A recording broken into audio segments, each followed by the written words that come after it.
Mob violence বা গণপিটুনি নিয়ে এবার জিরো টলারেন্স ঘোষণা করলেন প্রধানমন্ত্রী।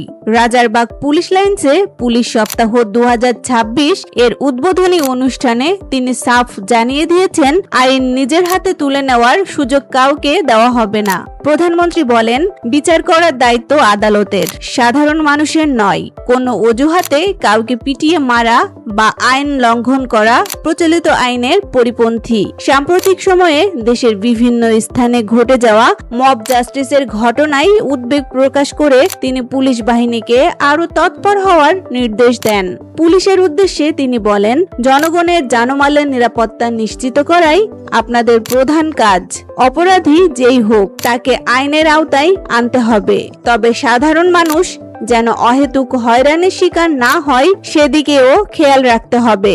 মব ভায়োলেন্স প্রতিরোধে জনসচেতনতা বাড়ানোর পাশাপাশি দ্রুত আইনি ব্যবস্থা নেওয়ার ওপর জোর দিয়েছেন সরকার প্রধান। উদ্বোধনী কুচকাওয়াজ শেষে তিনি পুলিশের বিভিন্ন বীরত্বপূর্ণ কাজের জন্য পদকও তুলে দেন।